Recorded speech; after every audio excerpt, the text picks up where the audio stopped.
बिस्मिल्लाहिर्रहमानिर्रहीम। बहुत ही तवील आज आर्गूमेंट्स हुए। उसमें जो आज जो एक बजे से मुसलसल आर्गूमेंट्स हो रहे हैं, अगर आप देखें तो जो हुकूमत है उसने तो कोई बंदा छोड़ा ही नहीं पाकिस्तान में जिसके आर्गूमेंट्स रह गए हैं। चौधरी शुजात साहब के वकील जो हैं वो जिस तरह से सारी चीज़ें चूँकि माशाल्लाह उनकी जरदारी साहब भी मैनेज कर रहे हैं, तो कराची से ही जो प्रेसिडेंट हैं बाहर के वो तशरीफ़ लाए हैं। उन्होंने तकरीबन 1 घंटा सलाउद्दीन साहब ने आर्गूमेंट्स किए हैं। कराची पूरा डूबा हुआ है, लेकिन बाहर के जो कराची के प्रेसिडेंट हैं उन्होंने बेहतर समझा कि जरदारी साहब के इंस्ट्रक्शंस के ऊपर यहाँ पे आके आर्गूमेंट्स करें। लेकिन बहरहाल सारे लोगों को टिकट विकट दे के यहाँ पे लाए हैं और काफ़ी लंबे चौड़े आर्गूमेंट्स जो इन्होंने किए हैं। मैं तो समझ रहा था कि बाहर तो कह रहे थे कि हम बाइकआउट कर रहे हैं, लेकिन उनके वकीलों ने तो बहुत घंटों तवील जो हैं वो आर्गूमेंट्स किए हैं। अब आकर के एक नुक्ते के ऊपर बात जो है वो ठहर गई है, और एक नुक्ता सिर्फ ये है कि जो इख्तियार है वो चेयरमैन का है पार्टी का या वो पार्लिमानी पार्टी का है।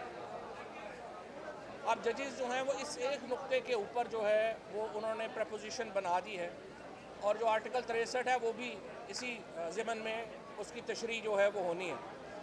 पहले तो मैं जजेस को समझता हूँ कि आज उन्होंने जिस सब्र का मुजाहरा किया है, जितनी उनके साथ बदतमीज़ी की गई, जितनी बद तहज़ीबी का मुजाहरा किया गया, ख़ुसूसन जो उनके 2 वकील हैं उन्होंने फिर देखिए, मैं आपको याद दिलाना चाहता हूँ कि फ़रोग नसीम को 2 दफ़ा इस्तीफ़ा देना पड़ा था यहाँ पे आर्गूमेंट्स करने के लिए।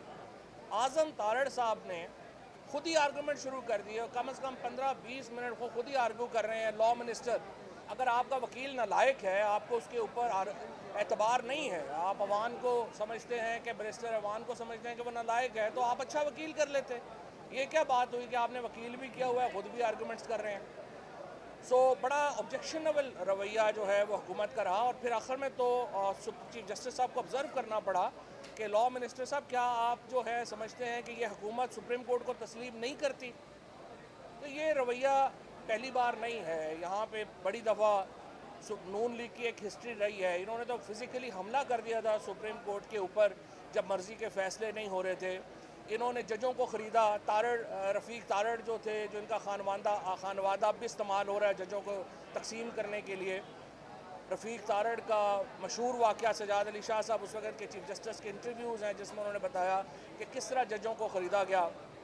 फिर सारे ही आपके सामने मलक क़यूम साहब का और इनकी जो एक पूरा जुडिशरी के साथ जिस तरह उन्होंने इस्तेमाल किया, जिस तरह बेंच फिक्सेस किए, वो एक हिस्ट्री है। और उसको बाद लेके लॉ मिनिस्टर ने आज, मेरा ये ख्याल है कि सुप्रीम कोर्ट की ऊपर बड़ी, आज इससे पहले जो प्रेस कॉन्फ्रेंस की राना सनाउल्लाह ने और आज़म तारड़ ने और एक और भी था कुछ शायद, उन्होंने भी बड़ी जो है वो ऐसी प्रेस कॉन्फ्रेंस की। उससे सुबह मरियम नवाज़ और जो हम नवा हैं सारे तबला नवाज़ इकट्ठे हुए, उन्होंने एक तबले अपने बजाए। लेकिन मुझे बड़ी खुशी है सुप्रीम कोर्ट के चीफ जस्टिस ने और जज साहिबान बड़े फर्म साबित हुए, और उन्होंने किसी दबाव को जो है वो अपने ऊपर तारी नहीं किया। यही हम एक्सपेक्ट करते हैं जजेस से। उन्हें किसी भी पार्टी के दबाव में नहीं आना चाहिए, चाहे कोई भी सियासी जमात हो, उसके जत्थों के दबाव में आके तो फैसले नहीं हो सकते। और अगर जत्थों ने फैसले करने हैं तो फिर तो सुप्रीम कोर्ट का इदारा तो ख़त्म हो जाएगा, फिर तो जत्थे फैसले करेंगे। तो बहुत मुस्बत तरीके से ये आज प्रोसीडिंग्स आगे बढ़ी हैं। अब आकर के ये मैं समझता हूँ कि पाकिस्तान की जमहूरियत के लिए, ये मेरा ज़ाती राय है कि पार्लिमानी पार्टी को ये इख्तियार देना पाकिस्तान की जमहूरियत के लिए बहुत बड़ा लीप फॉरवर्ड होगा। एक जो पार्टी का जो सरबराह है उसकी आमरीत ख़त्म होगी, पार्टी का जो पार्लिमानी पार्टी है वो मजबूत होगी, उसके नतीजे में जो इख्तियारात हैं पार्लिमानी पार्टी के उसको मिलेंगे। हमारा ज़ाहिर मौक़िफ़ यही है कि ये जो इख्तियार है डी सीट करने का, ये पार्लिमानी पार्टी का है, और उसके ऊपर बड़े तवील गुफ्तगू हुई है। 15 मिनट का जो है वो वक्फ़ा हुआ है। मुझे पूरी उम्मीद है कि आज जो है ये जजमेंट जो है वो होगी। जो जिस तरीके से तो कोई भी आर्गूमेंट जो है वो मुदल्लल नहीं था हुकूमत का। उन्होंने बड़े बड़े वकील किए, करोड़ों रुपए खर्चे, बाहर के प्रेसिडेंट्स को यहाँ पे लाया गया, और काफ़ी खर्चा जो है हुकूमत ने किया, लेकिन कोई दलील में वज़न नहीं था। तो मुझे उम्मीद यही है कि फ़ैसला जो है वो आज हो पाएगा और हम उसी का इंतज़ार कर रहे हैं। फ़ौर खबीर देखें जी, 12 करोड़ का सूबा है, 12 करोड़ का आबादी का सूबा है, पाकिस्तान का 60% है, और पिछले 3 माह से तकरीबन वहाँ पर एक जाली वज़ीर आला बैठा हुआ है। अब कितनी देर जो है वो ट्रस्टी वज़ीर आला जो है वो एक सूबे की गवर्नेंस को चला सकता है। सुप्रीम कोर्ट के हुक्म के मुताबिक 22 जुलाई को वोटिंग हो चुकी, 186 की अक्सरियत ने वोट परवेज़ लाई को डाल दिया, 179 हमजा शहबाज के हैं। अब अगर इनके हाथ से पंजाब का इक़्तिदार निकल गया है तो उसका फ़ैसला पाकिस्तान की पंजाब की आवाम ने इंतखाबात से किया है। पहले इन्होंने लोटों के ज़रिए हुकूमत बनाई थी, वो लोटे सारे कबाड़ खाना चले गए और अवामी नुमाइंदों ने आकर अपने वोटों के ज़रिए परवेज़ लाई को वज़ीर आला मुंतखब कर दिया।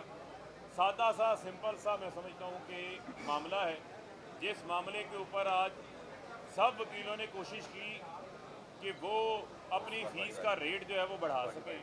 अदरवाइज़ आर्टिकल 63(1)(b जो है, आर्टिकल 63(a)(1)(b बड़ा वाज़े है। सुप्रीम कोर्ट का शॉर्ट ऑर्डर 17 मई का वो बड़ा वाज़े है, और यही सवाल बार बार पूछा जाता रहा है कि डिप्टी स्पीकर बता दें जिस सुप्रीम कोर्ट के फैसले के ऊपर उन्होंने रिलाई किया है, वो कम अज़ कम जितने आर्गूमेंट्स हमने सुने हैं, हमें तो ये नज़र नहीं आ रहा कि केस का कोई दफा कर पाएँ।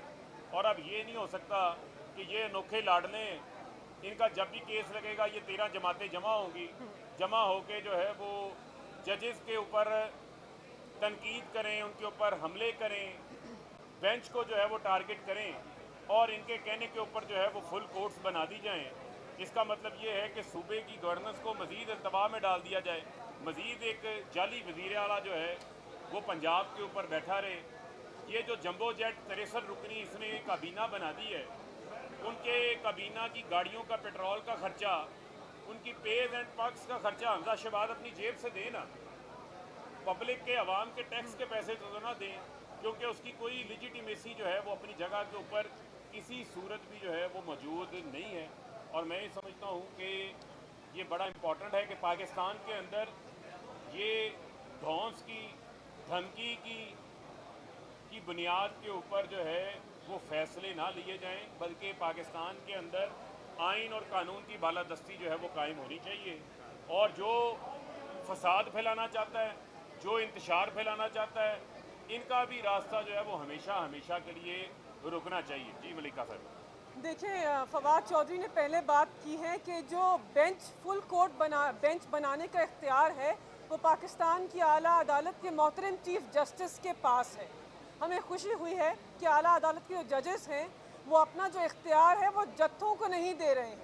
यहाँ पर पाकिस्तान मुस्लिम लीग नवाज और PDM की जो 11 पार्टियों का पिक एंड मिक्स है, जत्थों की सूरत में पेश हुए हैं। आला अदालत के जजेस के ऊपर हमला किया है, कहा है कि जो पाकिस्तान के सुप्रीम कोर्ट रूल्स के ऑर्डर 11 में चीफ जस्टिस के पास इख्तियार है, वो इख्तियार ज़बरदस्ती हमले के ज़रिए जत्थों के सूरत में वो इख्तियार हमें दे दिया जाए। हम उम्मीद करते हैं कि आला अदालत के मोहतरम चीफ जस्टिस और आला अदालत के मोहतरम जजेस जो हैं वो इख्तियार अपने पास रखेंगे और ये इख्तियार जत्थों को नहीं देंगे। पहली बात तो ये। दूसरी बात ये है कि यहाँ पर PDM के जो वकील हैं उन्होंने एक बहुत ही बेहतरीन यू टर्न लिया। आप जानते हैं कि अप्रैल के अंदर अक्सरियत की जमात के वज़ीर आज़म को, पाकिस्तान के मकबूल तरीन लीडर को उसके मनसब से हटाया गया और कहा गया कि article 69 of the supreme court of Pakistan constitution, article 69 of Pakistan constitution जो है उसके अंदर मुदाखलत हो सकती है। पार्लियामान जो है कम्प्लीटली सुप्रीम नहीं है। पाकिस्तान के सबसे मकबूल तरीन लीडर को हटाया गया क्योंकि पार्लियामान की प्रोसीडिंग्स के अंदर मुदाखलत हो सकती थी। लेकिन आज इनके वकील ने कहा, पीपल्स पार्टी के वकील ने कहा, और हम उनका बहुत एहतराम करते हैं, फारूक नाइक साहब, उन्होंने ये दलाइल पेश किए कि हम तो यू टर्न लेते हैं। अब हमारे दानिश के मुताबिक इस मामले के अंदर पाकिस्तान की असेंबलियाँ और जो पार्लियामान है उसके अंदर आर्टिकल 69 जो है उसके अंदर मुदाखलत नहीं हो सकती है। तो उस वक़्त वो ठीक था जब पाकिस्तान के मुंतखब वज़ीर आज़म को हटा रहे थे, लेकिन यहाँ पर अक्सरियत की जमात जो है उसका जब वोट काउंट हो रहा है, पंजाब की आवाम ने जब अपना फैसला दे दिया है, तो आप आर्टिकल 69 जो है उसके पीछे छुप रहे हैं। ऐसा नहीं हो सकता। यहाँ पर चीज़ें वाजे हैं। आपने अप्रैल के अंदर इसी कोर्ट के सामने आकर एक वादा किया था कि जो भी पंजाब की आवाम का फैसला होगा, मनोआन उस फैसले को कबूल करेंगे। आपने दिखाया कुछ दिन पहले कि आपने पंजाब की आवाम के फैसले को मुस्तरद कर दिया। पंजाब की आवाम ने कह दिया था कि हम पाकिस्तान तहरीक इंसाफ और इमरान खान के अंदर एतमाद का इजहार करते हैं। अक्सरियत की जमात को इस तरह ज़बरदस्ती धमका के, ताकत का इस्तेमाल करके एक लाडले बच्चे को सामने कर दबाया नहीं जा सकता। इंशाअल्लाह सुप्रीम कोर्ट से एक अच्छे फैसले की उम्मीद है और उम्मीद करते हैं कि अक्सरियत की जमात को अपना रोल अदा करने का मौका दिया जाएगा। बहुत शुक्रिया।